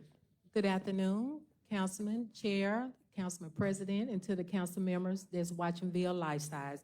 Good afternoon. Angela Harris, Municipal Clerk. Just a little bit about us. The Municipal Clerk is the oldest public servants in local government. The mission of the Municipal Clerk's office is to maintain the integrity of all governmental processes, provide administrative support to all city departments, protect and preserve official city documents, and provide exceptional customer service. Some of our core functions are we are responsible for municipal elections. We have 3 different types. We have BIDs, which is Business Improvement District, Community Improvement Districts, special elections, primary elections, and general elections. We also are responsible for ad valorem bid openings, record retention, public records requests, publication and codification of all city ordinances, contract management, receipt of legal documents, advertisement of legal notices, and keeper of all official city records and the seal. Our department also receive revenue. We provide these additional services, passports, TSA pre-check, HTAP, which is Hazardous Materials Endorsement Threat Assessment Programs. We take passport photos, we do birth certified, and we do TWIC cards, which is Transportation Work Identification Credentials. And we also occasionally do the FTSP program. That is the Flight Training Security Program. That's for, that is for some non-residents, non-citizens and non-residents before they can apply for any type of flight training.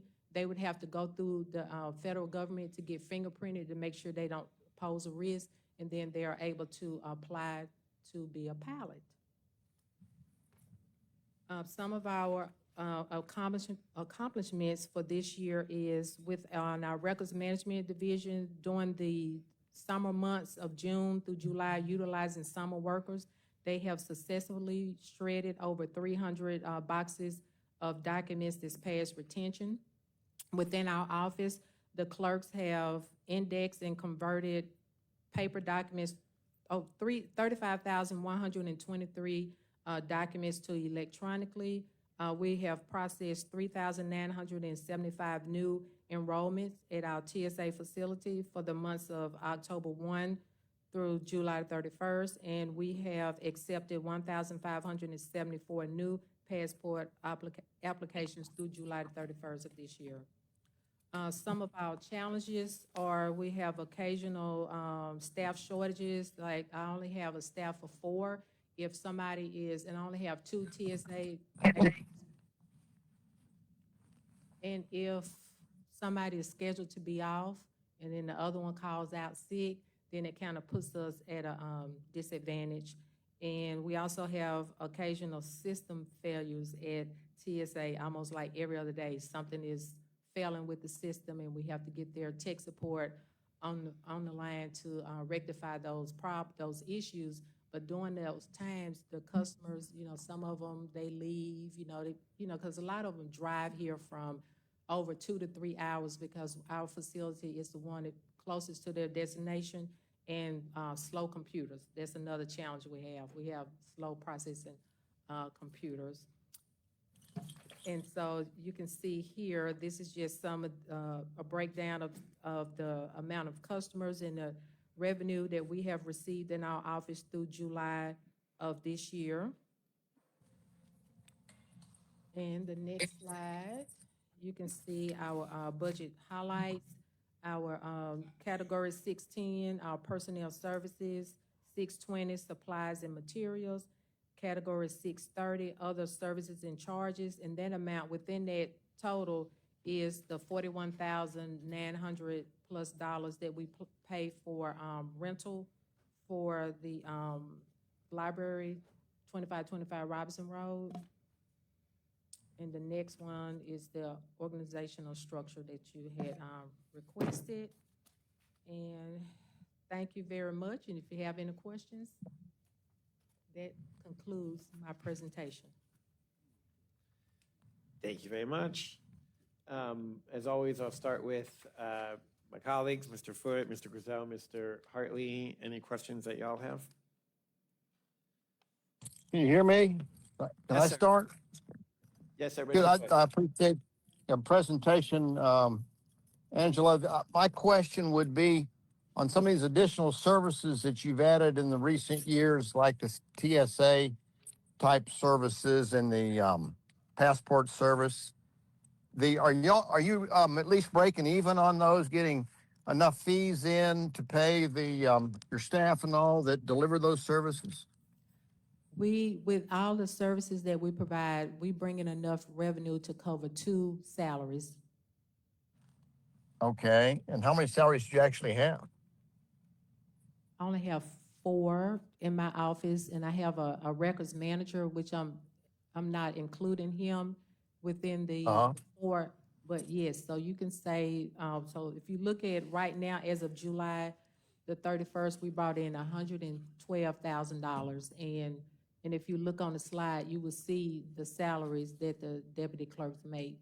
So that's enough to cover 2 and plus have a little left over.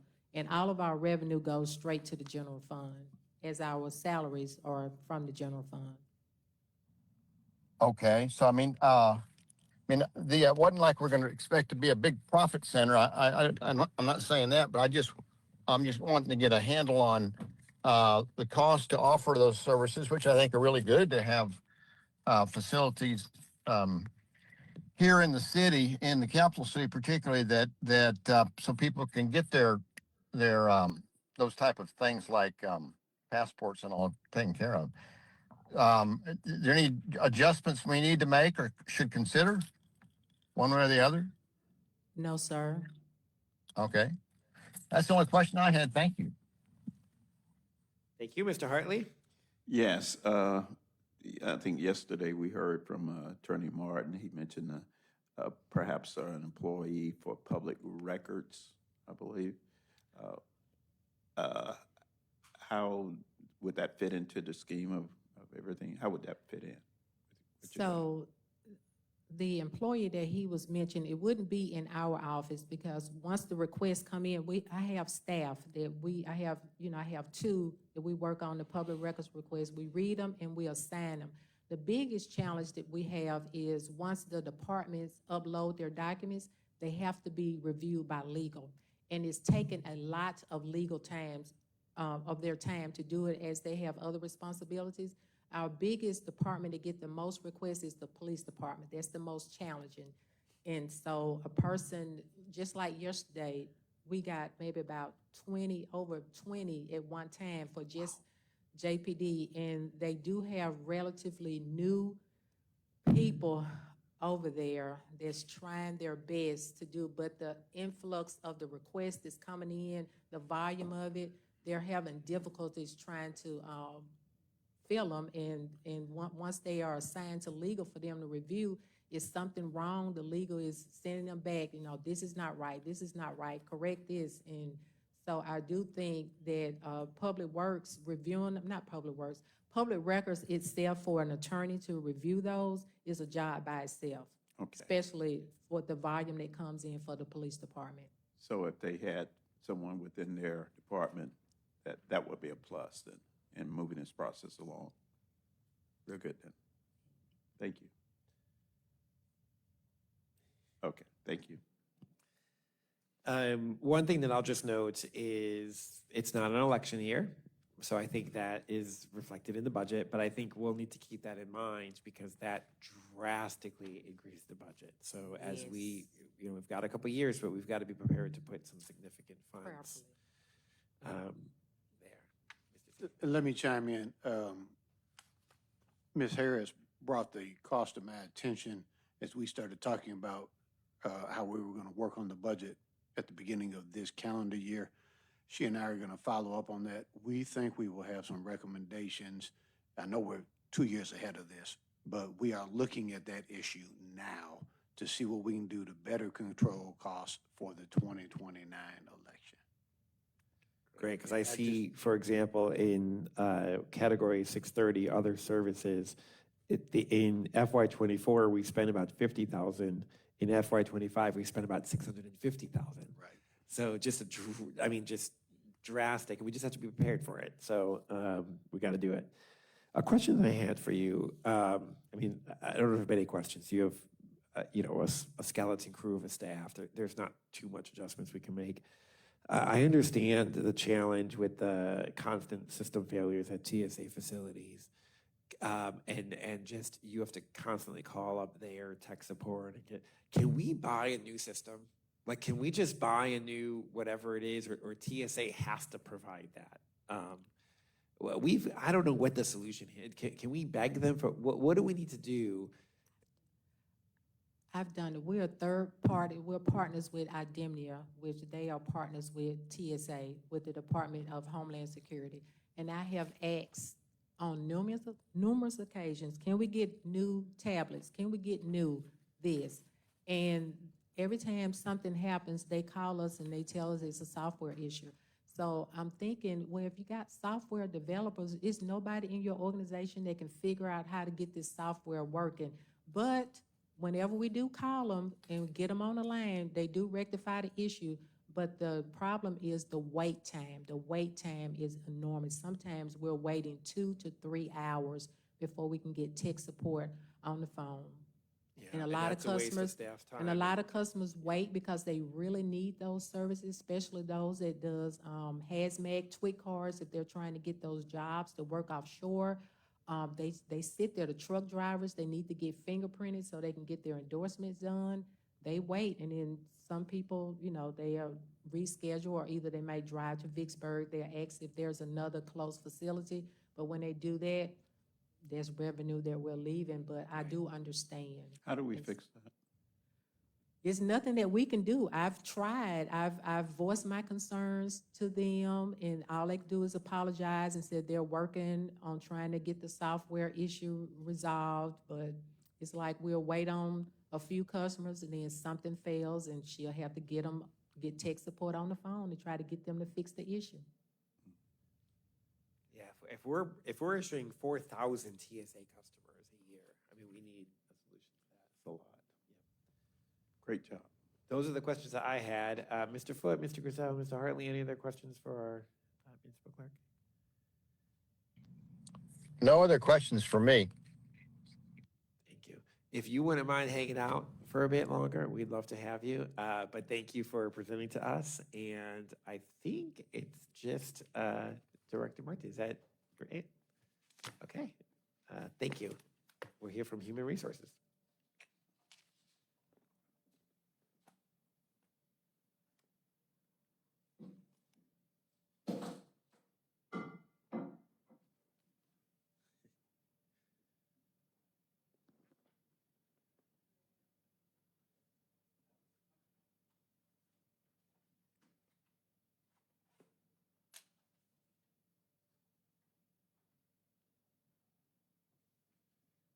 Thank you. Thank you.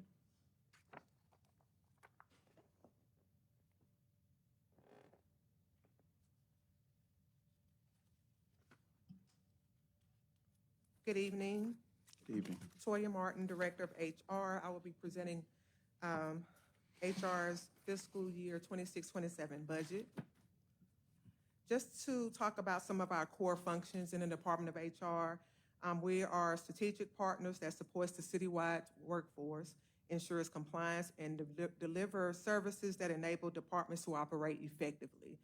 Some of our functions of HR is to recruitment and talent acquisition, employee benefits administration, communication and classification, employee relations, performance management, training and organizational development, compliance, policy development, HRIS, payroll support, and again, being a strategic partner for all of the city departments.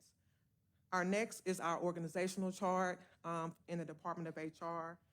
We currently have 13 employees in HR, including myself, and I would like to note that 5 of those positions are part-time positions, okay, where we are not paying any benefits to any of those employees that are part-time, okay? That's very important to note.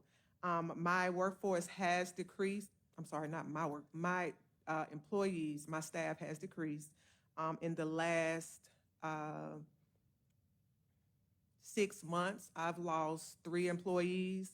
I don't have any vacancies in my department because I gave those vacancies up to reduce, of course, the overall budget. So I'm currently operating with the 13 people, including myself, and I don't have any vacancies currently. And these are all of the positions that I currently have in my department. Just to talk about some of the things that we do in HR, our EEO officer is responsible for all of our disciplinary actions. All of the disciplinary actions that happen around the city goes to the EEO officer, and she's in charge of writing the disciplinary letters, setting the hearings up so that those employees can have their due process. She investigates employee grievances and complaints. She investigates Title VI vendor complaints. She also handles all of our EEOC investigations along with legal, unemployment filings along with legal. She's our ADA representative for HR. She facilitates conflict resolution through mediation. So I use the period of the beginning of the fiscal year, which is 10/1/2025, and I ended it at July 31st, 2026. So all of the numbers you're going to see is using that range. We've had approximately 47 dark hearings. In those hearings, it stands for Disciplinary Action Review Committee, where HR, the EEO officer, the HR director, myself, along with the department director, and the supervisors talk in terms of the discipline that they want to implement on that employee. The employee has an opportunity to come in and that's their due process to say, you know, why they don't think that action should be taken against them. And after that, the committee makes a recommendation to the mayor of whatever that is, and the mayor either approves that discipline or rejects that discipline, or he may ask us to modify it. But we have had 47 disciplinary hearings since the start of this fiscal year. We received 2 complaints, which is good, and that both of those complaints I can say was from with the police department. I'm sorry, 8 complaints, police and fire, and two unemployment hearings. I will say that when we get a unemployment claim, our automatic course of action is to appeal it, especially if it's somebody that we terminated for due cause. So we automatically will reject every employment hearing that we receive. So we received 2 of those, and 2 of them, we won. It was rejected. We didn't have to pay out unemployment for those employees. Our compensation and compliance officer, that's the person that's responsible for all of our reporting. She is also the Cronus timekeeping administrator. She maintains pay plan and salary schedules, PERS compliance, timekeeping audits, PERS audits, payroll audits, and she's also responsible for conducting salary and wage studies and to classify positions. Our benefits administrator manages health, dental, and life insurance plans, supports city clinic, support payroll supplemental insurance policies, and manages the employee wellness initiatives. I currently have 2 HR business partners. Those HR business partners are responsible for handling all the HR needs for employees across the city. I have 2, those departments are broken up between those 2.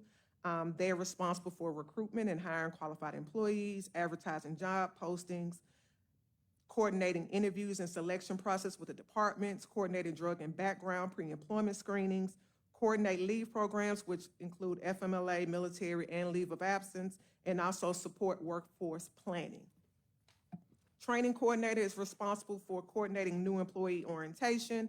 She provides leadership and supervisory training, ensures required compliance training, provides professional development training, assists supervisors in coaching and documentation, and she also coordinates employee morale boosters. So anything training, anything professional development is the charge for the training coordinator. Also have an executive office coordinator. That person handles all of our open records that we receive in HR. Drug test, she's also the drug testing coordinator, maintains all HR council orders and contracts. She drafts all of our memorandums and notices and enters all invoices and purchase orders. And she also is responsible for managing and ordering our supplies. Some of the accomplishments that I would like to mention today is we've onboarded 98 employees, trained 227 supervisors and timekeepers. We did timekeeping training for 227 people. Trained 62 supervisors and managers when it comes to FMLA, when it comes to documentation, how to discipline employees. All of those things are discussed or gone over in our supervisory training. We've trained 138 employees on EEO, sexual harassment, customer service, and professional development. We've resolved workplace issues through mediation and proactive communication. We have successfully hosted our first employee appreciation event for this administration, which you two were at that event. Reduced PERS compliance issues by creating more checks and balances, managed departmental budget within approved allocations, and successfully drafted and submitted our medical, dental, and vision RFP, which we are having that bid opening on September the 1st. Some of our challenges, managing change, and what I mean by that is helping employees adapt to administration changes. We just had an administration change July of last year, so a lot of employees had a hard time trying to adapt to that, and we get a lot of those complaints, but concerns from those employees. Employee retention, trying to keep talented employees motivated and reducing turnover. Compensation, as we have heard throughout everybody's budget presentation, we know that our salaries are not competitive. So that's one of our biggest challenges. Also, workplace conflict resolution, trying to handle disputes between supervisors and managers, and in some cases, directors. Technology, implementing system that makes our processes in HR more efficient. So that's one of our challenges as well. The next slide talks about our benefits. I put on the slide how much our rates are for each plan as it relates to benefits. Our total number of employees by plan, we have 858 employees that we're paying insurance for 100%. Employee plus one, we have 242 employees on that, 242 subscribers on that plan. And on our family plan, we have 1,171 subscribers on that plan. Our proposed budget for this upcoming fiscal year is $829,893. My budget drivers for this proposed budget is salaries, and the next one is other professional services. Out of my other professional services budget, We pay the Employee Assistance Program, which is a benefit to employees and their dependents. If they have any kind of substance abuse issues, grief counseling, financial counseling, there's a number of different programs in our Employee Assistance Program that we pay out of that, and that's $38,000 a year. The rest of it is for our copier. We do have 2 copiers in our office. I did want to show, compared to my last budget, which was $1,114,942, there was a total reduction in my budget for $285,049. And again, that was because I went through my budget and reduced each category, each line item within each category, and also I gave up 2 vacancies as well. So that makes up for the reduction. And that's all I have, if you all have any questions for me. Thank you very much. I appreciate that. Mr. Foote, Mr. Griselle, Mr. Hartley, any questions? I have one question. I've got a question. HR with the. I'm sorry, I'm going to go to Mr. Griselle first and then Mr. Foote, please. Thank you. The drug testing program, the random drug testing program. I remember around this time last year, we were having some concerns about that. Where are we with that? We actually have done 2 random drug testing in the past. We did one last year, and then we did one this year as well. So we are on point with our random drug testing policy. The random, I'm not saying for calls, but the random program itself, you only did 2 this year? One this year and one last year, yes. The random drug testing, yes. Okay, thanks.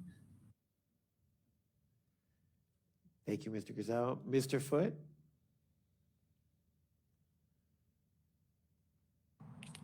Thank you, Mr. President. My question concerns exit interviews for employees who leave the city. What is the what do we have set in place to take care of that? Who's responsible for it, and who has access to the exit interviews in the after they've been done? So exit interviews are initiated throughout the department. Now, of course, we don't do exit interviews for those employees that we actually terminated, but for the ones that are leaving voluntarily, what happens is once they submit their resignation to the department, and they have different checks off that they have to complete. Exit interviews, they have to turn in their keys, turn in their badges, and they also have to turn in any equipment that they have. And exit interviews are also attached to that, because before an employee can receive their last payout check, we attach all those different things to that checklist so that we can make sure that we receive them. So it's initiated in the department level, and then it gets to HR.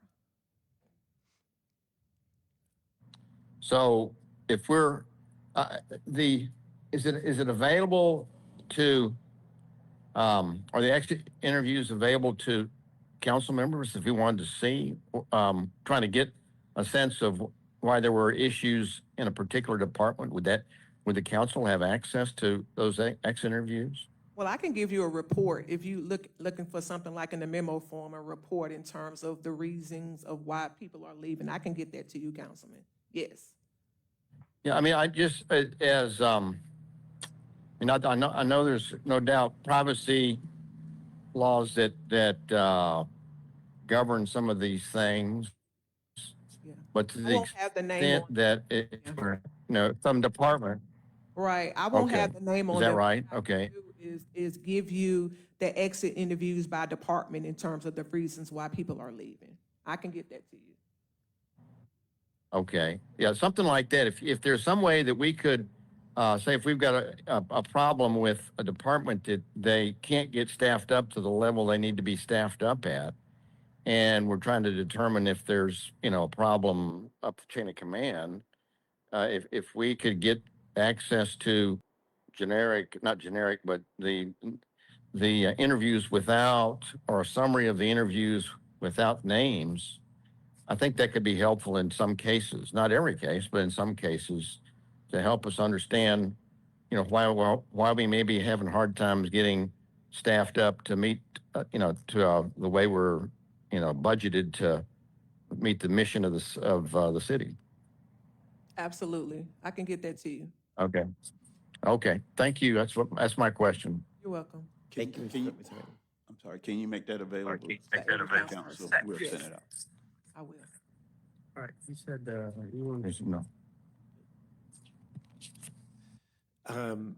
I'll just note, I appreciate you've lowered your proposed budget to lower numbers than we've seen in the actuals 25, 24, and 23. So I appreciate you. Thank you. Because I know it's a lot of work. Thank you.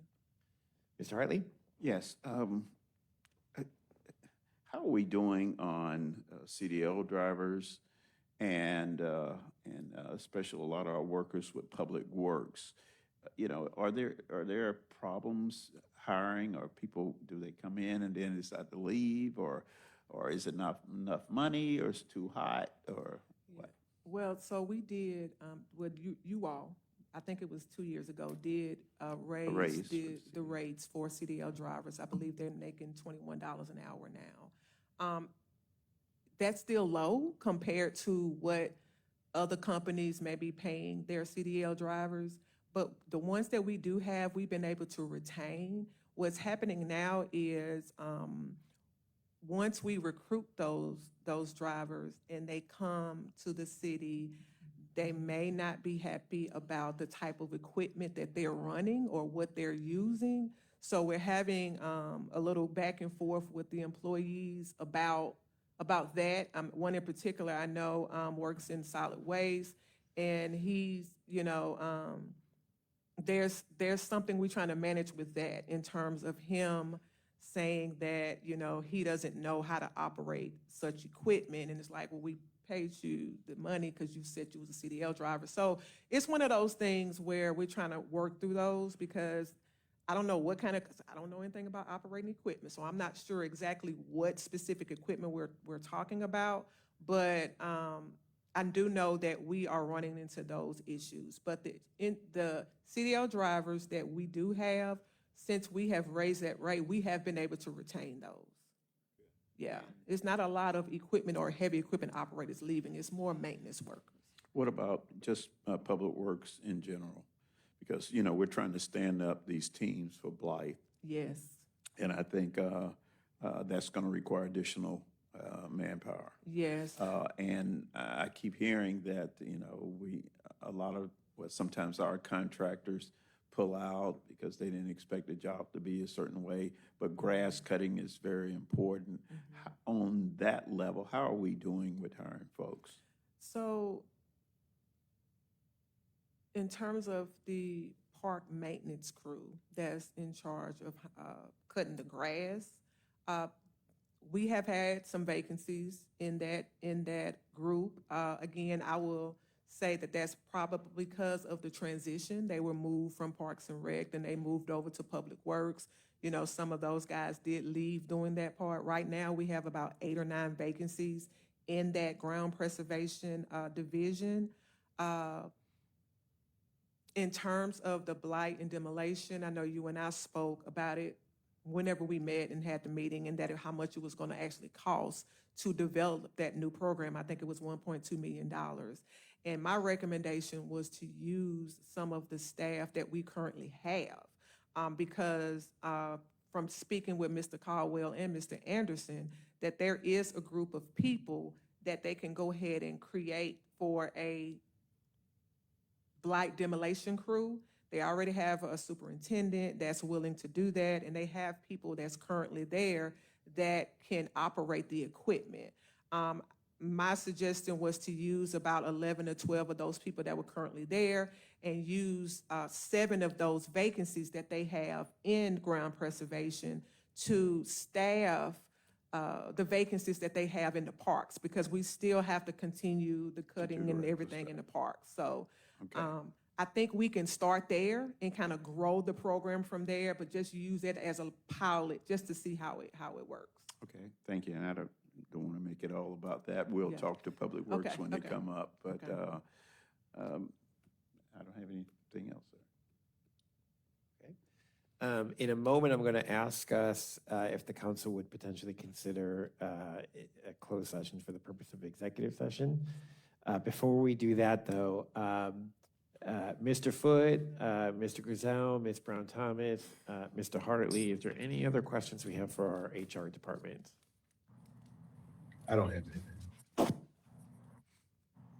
Well, let me just make a statement, not so much a question, but I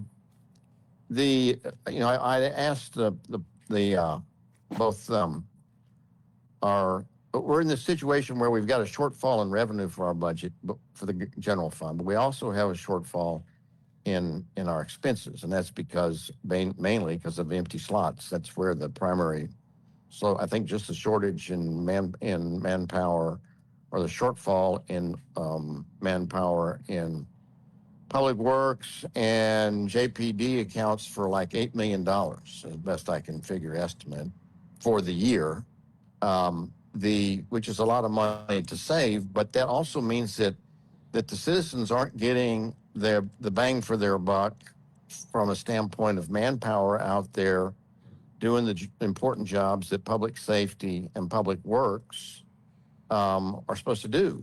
And so it's this is really, really important department, and we got to make sure that they succeed in being able to fill those slots. And we also need to work on the revenue and all. But this is really critical to the success of the city. We've got to have enough police to have police on the beat in all the different areas of the city, in a very big city. And we got to have people, crews that are ready to go out and fix potholes and everything else. And we can't just be satisfied that, well, we made it to the end of the year and we didn't have a deficit. And we saved our bacon because we didn't have enough police and we didn't have enough Public Works workers. That is not a successful city or a successful city government. We have got to work and come up with solutions to filling the slots that we're supposed to have, that we decide at the beginning of the budget year that we want to have.